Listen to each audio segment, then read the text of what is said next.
सरजमी से 2 सितारे और थे, तैयब अली खान साहब और स्वर्गीय राव राफे खान साहब। वो दोनों स्वर्गीय चरण सिंह जी के अनुयायी थे और स्वर्गीय अजीत सिंह जी के साथी थे। उन्होंने उनके साथ कंधे से कंधा मिलाकर काम किया। मैं ये चाहता हूं, इस मन से ये कहता हूं कि स्वर्गीय राव राफे खान साहब, जिन्होंने अपने घर से तो खुद में कमी हो सकती है, लेकिन तैयब अली खान में या स्वर्गीय राव राफे खान में कोई कमी नहीं। हमारी पार्टी राष्ट्रीय लोकदल, हमारे नेता जयंत चौधरी जी का जो नारा है वो है इंसानियत, मानवता और एकता। क्योंकि जहां मैं खड़ा हूं थाना भवन कस्बे में, तो शामली का हिस्सा है।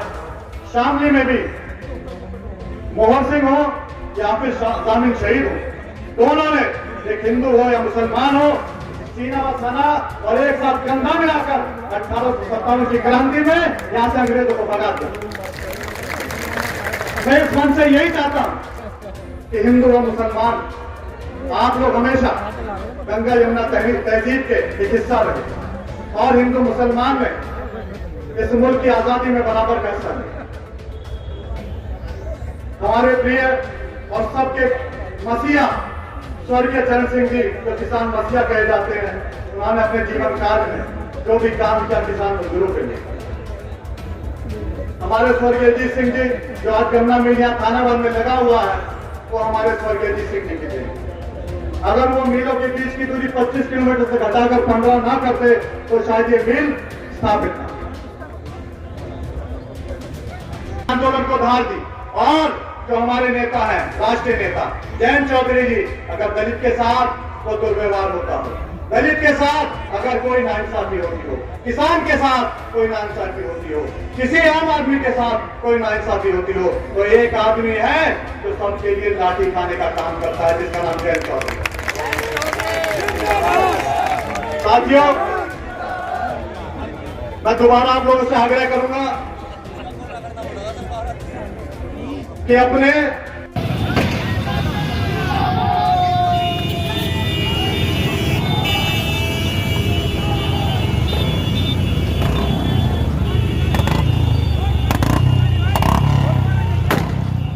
इसलिए सिस्टम से चलना होगा, सिस्टम बनाना होगा, व्यवस्था बनानी होगी किसान के पक्ष से। इसलिए हमने कहा है कि 1.5 गुना लागत पे गन्ने का भाव पहले सत्र में, और उसके बाद उस भाव को महंगाई की सूचकांक से जोड़ दिया जाएगा। उद्योग को भी मालूम होगा, मिल मालिक को भी मालूम होगा, और किसान को पहले मालूम होगा कि हमें भाव क्या मिलने जा रहा है। जाति पे सम्मेलन कर रही है, प्रजापति सम्मेलन, कभी जाट सम्मेलन भी करेंगे। एक जाति से कुछ नहीं होने वाला है, एक जाति का वर्चस्व कभी नहीं बन सकता समाज में। लोकदल एक जाति की पार्टी नहीं है। आप मेरी जाति से पहचान मत करो, मेरे जज्बात को पहचानने का काम, मेरी भावना को समझने का काम मैं अपने नौजवानों से खास तौर से कहना चाहता हूं। झेलने की कोई जरूरत नहीं। जब आपकी सरकार आ जाएगी, 1.5 गुना लागत पे मूल पहले ही सत्र में घोषित करेंगे, और उसके बाद जो महंगाई का सूचकांक है, आपने देखा होगा सरकारी कर्मचारी होते हैं, वेतन बढ़ाओ, उनको आंदोलन करने की जरूरत नहीं होती, सरकार बढ़ा देती है। डियरनेस अलाउंस मिलता है उनको, महंगाई का भत्ता मिलता है उनको। जैसे जैसे महंगाई बढ़ती है, उनकी जो पगार तनख्वाहें बढ़ती जाती हैं। किसान के लिए ऐसा कोई सिस्टम नहीं, हर बार लड़ना पड़ता। कर दिया, मेरे नौजवानों की नौकरी छीन ली।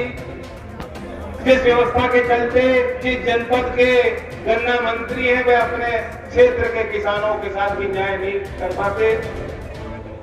मैं जानता हूं कि 30 अक्टूबर का आंकड़ा है, हमारे शामली मिल की जो गन्ने की जो मिले हैं, उनका जोड़ कर लो तो 373 करोड़ रुपए गन्ना किसानों का बकाया इसी जिले में, इसी जनपद में। तो ये बुनियाद हमें चेंज करनी है, हिलानी है।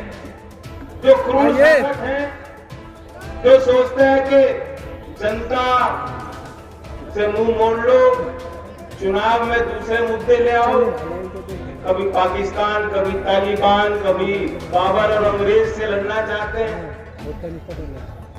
योगी जी गरीब आदमी पे यूएपीए लगाना चाहते हैं, होने का नहीं भाई, बुलडोजर चलवाना चाहते हैं लोगों के मकानों पर। लेकिन एक भी दिन, एक भी तारीख 5 साल में हमने और आपने देखा है, आप भी गवाह हो, एक ऐसी तारीख, एक ऐसा पल नहीं आया कि योगी जी ने किसी पूंजीपति को है बड़े आदमी को कटघरे में खड़ा किया हो या गरीब आदमी का पक्ष रखा हो, किसान का पक्ष रखा हो।